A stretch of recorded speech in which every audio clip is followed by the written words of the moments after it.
함께 기도하겠습니다. 사랑의 아버지 하나님, 새날 주셔서 감사합니다.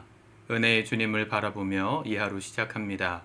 우리의 왕이신 주님, 주님께서 이 땅을 다스리고 계심을 우리의 삶 속에서도 볼 수 있도록 영의 눈을 열어주시고, 또 새롭게 시작하는 7월, 주님이 이끄시는 놀라운 삶의 열매가 풍성하게 맺혀지고 누려질 수 있도록 복 주시옵소서. 예수님의 이름으로 기도드립니다. 아멘. 우리 찬송가 8장입니다.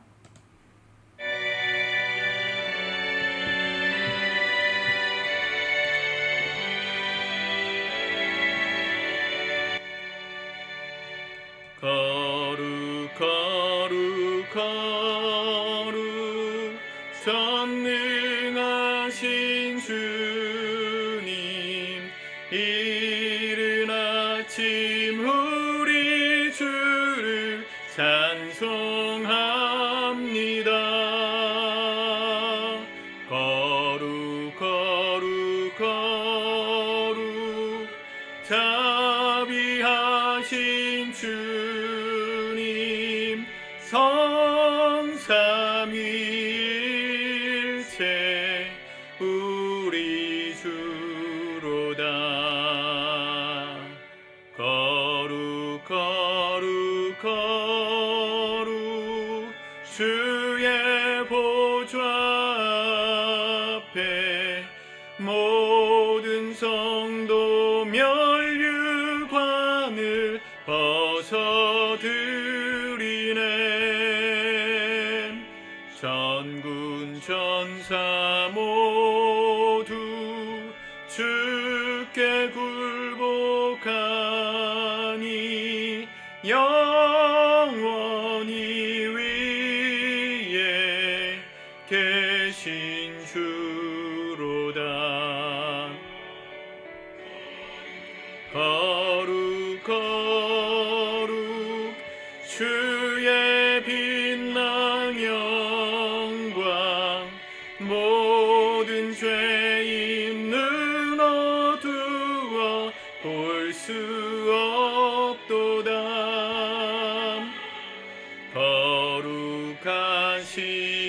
거룩하시니가 주님밖에 없네.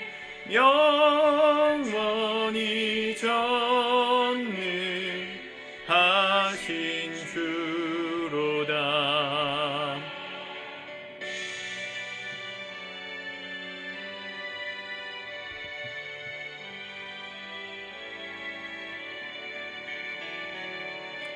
거룩 거룩 거룩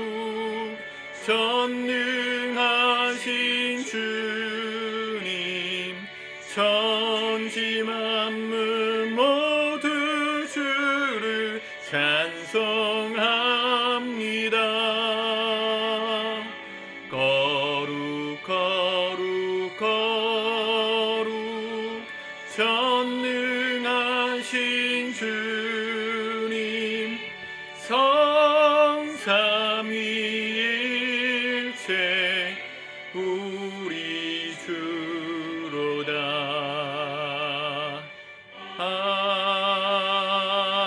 아멘. 아멘.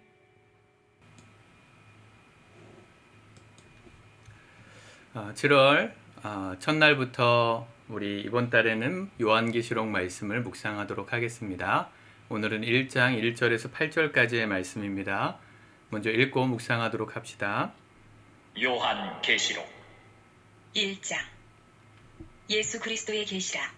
이는 하나님이 그에게 주사 반드시 속히 일어날 일들을 그 종들에게 보이시려고 그의 천사를 그 종 요한에게 보내어 알게 하신 것이라. 요한은 하나님의 말씀과 예수 그리스도의 증거 곧 자기가 본 것을 다 증언하였느니라. 이 예언의 말씀을 읽는 자와 듣는 자와 그 가운데에 기록한 것을 지키는 자는 복이 있나니 때가 가까움이라. 요한은 아시아에 있는 7 교회에 편지하노니 이제도 계시고 전에도 계셨고 장차 오실 이시며 그의 보좌 앞에 있는 7 영과 또 충성된 증인으로 죽은 자들 가운데에서 먼저 나시고 땅의 임금들의 머리가 되신 예수 그리스도로 말미암아 은혜와 평강이 너희에게 있기를 원하노라.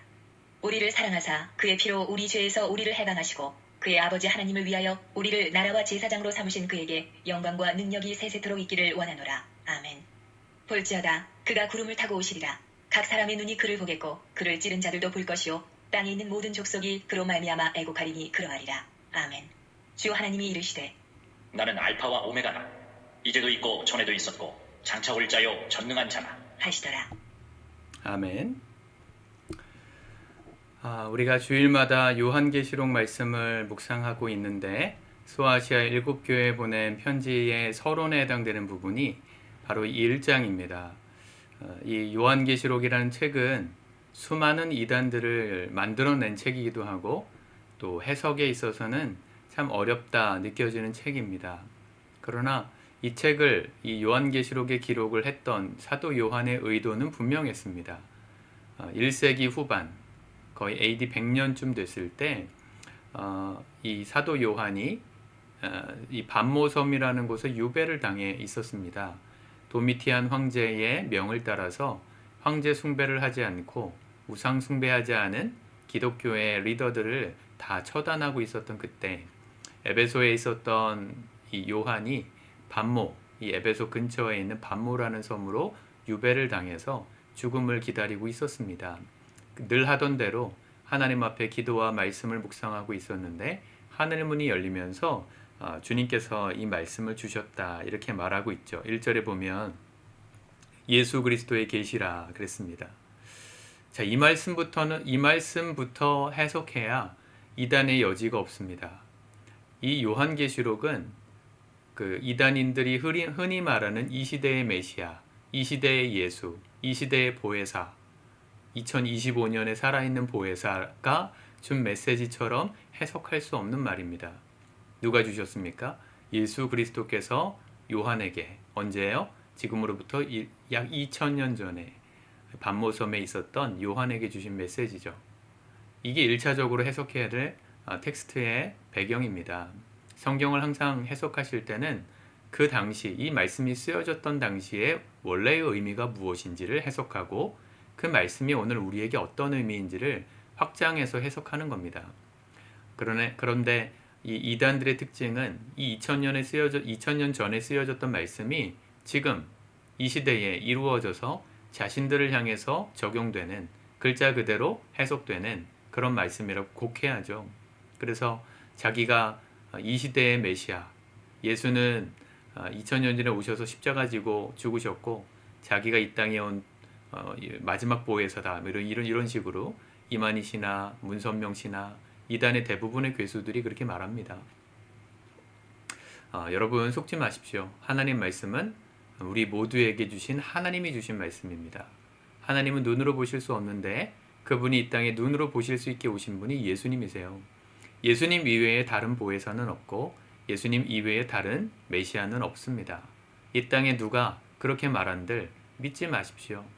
말도 안 되는 얘기고 자신들이 예수 그리스도의 성령이 임해가지고 자기가 예수 그리스도를 대언하는 예언자 이런 식으로 말하는 사람들은 웬만하면 멀리 하십시오. 성경은 그렇게 해석할 수 있는 책이 아닙니다. 1세기 도미티안 황제의 핍박 아래에서 신앙을 지키던 성도들에게 예수님이 위로하시기 위해서 주신 말씀이었어요.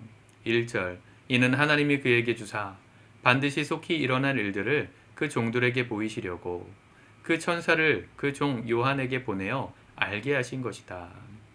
요한은 하나님의 말씀과 예수 그리스도의 증거 곧 자기가 본 것을 다 증언하였느니라. 하나님께서 속히 이루실 일들 그게 뭐였습니까? 요한계시록 전체를 통해서 한 가지 메시지를 주고 있는데 누가 이 세상의 주인인가 하는 이슈를 설명하시는 겁니다. 모든 상징과 묵상과 구약에 있는 여러 가지 은유와 메타포를 가지고 설명하고 계시는 거예요. 누가 세상을 주관하고 있는지 잊지 말아라. 지금 당장 눈에 볼 땐 도미티안 황제가 세상의 왕인 것 같고 그들이 우리의 목숨을 좌지우지하는 절대 권력자 같지만 하나님이 여전히 살아계시고 하나님이 여전히 세상을 통치하시는 그래서 마침내 믿음을 지킨 자에겐 승리를 주시는 그리고 하나님을 대적했던 여기 표현으로 보면 뭐가 나와요? 예수님을 찌른 사람들도 있다 그랬죠? 7절에 보면 볼지어다 그가 구름을 타고 오시리라 각 사람의 눈이 그를 보겠고 그를 찌른 자들도 볼 것이요. 도미티안 황제 같은 예수를 반대하던 사람들도 그 하나님이 주인 되심을 보게 될 날이 있을 거다. 이게 요한계시록 전체의 주제예요. 환난과 핍박과 죽음과 어려움이 있을 수 있지만 수많은 영적 전쟁이 지난 후에는 결국 하나님이 승리하시고 위로해 주실 거니까 지금의 어려움의 시기에 굴복하지 말고 끝까지 믿음 지키라. 그런 말씀의 위로를 예수님이 들려주신 겁니다. 한 가지 그는 궁금해지죠. 왜 당장 오셔서 하나님은 우리를 구원해 주시지 않으실까? 이 불의한 세상을 왜 당장 심판하지 않으실까? 만약에 하나님이 이 땅의 불의함을 심판하시려고 했다면 아담과 하와가 선악과 따먹었을 때 이미 심판하셨어야 됩니다. 그때 세상을 다시 리셋 버튼 누르셔서 다시금 창조하시고 새 창조를 하셔야 됐을지도 몰라요. 근데 그때부터 인내하신 하나님은 뭘 기다리고 계시는 거냐면 인격적인 관계를 원하시는 거예요. 여러분, 요즘 AI를 만들었다고 사람들이 막 환호성을 지르고 있지만 동시에 어떤 감정도 느껴요? AI가 발전할수록 두려운 마음도 느끼고 있죠. 불과 이제 한 5년, 3년 요 정도 짧게 지나가면 더 이상 지금 수준의 AI가 아니라 사람처럼 인지하는 그 용어가 있던데 그 어느 레벨까지 올라가면 더 이상 인간이 통제할 수 없을 정도의 AI가 될 것이다. 이런 두려움이 있죠. 그러면서도 되게 개발을 열심히 많이 해요. 여러분, AI가 왜 두려운 겁니까? 인격적인 관계가 아니니까요. 자기를 만든 창조주라고 할 수 있는 인간을 자신의 주인으로 섬기지 않는 그날이 두려운 거죠. 그래서 어떻게 해서든지 그를 이용해 먹고 싶어가지고 막 개발은 하긴 하는데 그들에게 오히려 지배당할까봐 두려워하죠. 이런 게 인격적이지 않은 관계의 모습입니다. 하나님은 우리가 그분 앞에 인격적으로 반응하길 원하세요. 우리가 강제로 그분이 만든 로봇인 것처럼 그분의 AI인 것처럼 그분이 시키면 시키는 대로만 하고 그분이 전원 오프하면 그냥 꺼지고 이런 수준의 관계로 우리를 창조하신 게 아니에요. 자녀를 낳은 부모들은 다 느끼시죠? 이 자녀가 나와 소통하는 인격적인 관계 가운데 성장하길 원하는 게 부모의 마음입니다. 엄마 아빠의 통제가 있지만 그냥 엄마 아빠가 통제하는 대로만 아이가 로봇처럼 움직이는 아이가 되기를 바라지는 않잖아요. 하나님도 똑같아요. 그때 왜 심판하지 않으셨는가? 불의한 세상을 왜 두 곳만 보시는가? 하나님은 우리를 인격으로 자녀로 정말로 사랑하는 자로 생각하시기 때문에 인격적으로 돌아오기를 기다리고 계시는 거예요. 한 사람이라도 더 하나님의 사랑을 깨닫고 그분과 인격적인 관계를 맺고 주님 앞으로 나아오도록. 근데 그게 영원히 기다리시는 건 아니고 때가 있다는 겁니다. 마지막 때가 있다. 그래서 오늘 요한에게 나타나신 요한이 인사말을 쓸 때도 표현했고 그에게 말씀하시는 하나님의 첫 번째 멘트가 뭡니까? 나는 알파와 오메가라. 이제도 있었고 전에도 있었고 장차 올 자요 전능한 자라. 4절에도 나오고 8절에도 나오죠. 무슨 얘기입니까? 처음에 아담과 하와를 보고 계셨던 그 하나님의 역사가 그때부터 인내하신 하나님의 사랑이 예수 그리스도 다시 오시는 그날까지 여전히 핍박이 있어도 세상이 부조리해도 한 사람이라도 더 하나님의 뜻을 깨닫고 인격적으로 반응하는 영혼들이 되기를 기다리시면서 참고 계신다. 그러나 반드시 끝이 있다는 거죠. 알파이시지만 오메가 마지막을 짓는 분이십니다. 그래서 기독교의 역사관을 직선적 역사관이라고 하죠. 시작이 있고 끝이 있다는 거예요. 불교의 역사관은 윤회적 역사관. 그죠? 계속 죽고 다시 태어나고 환생하고 죽고 다시 태어나고 환생하고 그게 윤회적 세계관. 우리는 직선적 역사관, 세계관. 우리가 정말 하나님을 믿는다면 끝을 생각하고 살아야 합니다. 지금도 날 기다리신 하나님. 하나님의 말씀을 어떻게 반응해야 될까요? 우리가 기다리시는 그분 앞에 3절. 이 예언의 말씀을 읽는 자와 듣는 자와 그 가운데에 기록한 것을 지키는 자는 복이 있나니 때가 가까움이라. 마지막이 있음을 알고 그 때가 가까움이라 이런 걸 자꾸만 어느 날 어느 시 언제 이렇게 생각하지 마시고 마지막이 있다. 마지막이 가까워져 오고 있다. 끝이 있다. 이걸 잊지 말라는 거예요. 그걸 기억하면서 뭘 하라는 겁니까? 이 말씀을 읽고 듣고 지키라는 거예요. 그 말씀대로 살라. 말씀이 전부입니다. 여러분 다른 거 없습니다. 기독교 신앙은 말씀으로 들어가면 들어갈수록 내 삶이 변화되고 하나님의 깊은 사랑을 깨닫게 되고 그 은혜를 누리게 되는 거예요. 말씀 없이 다른 건 없어요.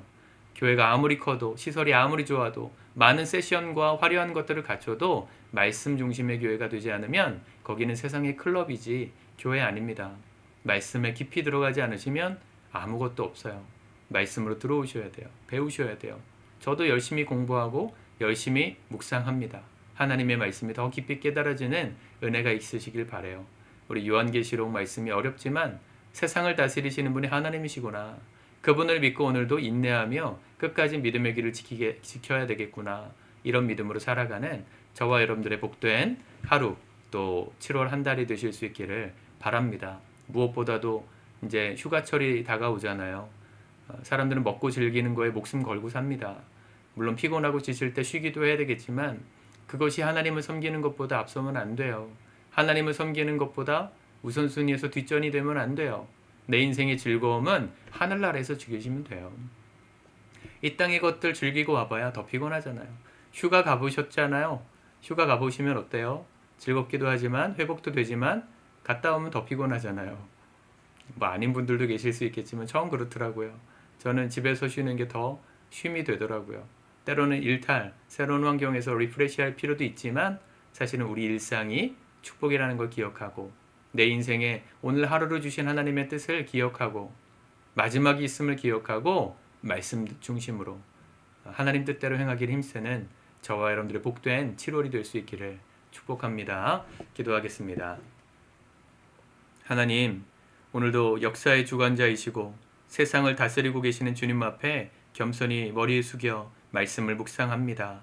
듣게 하시니 감사합니다. 읽게 하시니 감사합니다. 이제 이 말씀대로 살아갈 수 있는 용기를 주시고 그 은혜가 우리를 지배하시사 어려운 순간에도 끝까지 믿음 지키며 승리하는 주님께 마침내 칭찬받는 알파와 오메가이시고 모든 것을 다스리시고 전능하신 하나님이 우리 아버지이심을 경험하는 복된 하루 되도록 인도하여 주시옵소서. 예수님의 이름으로 기도드립니다. 아멘.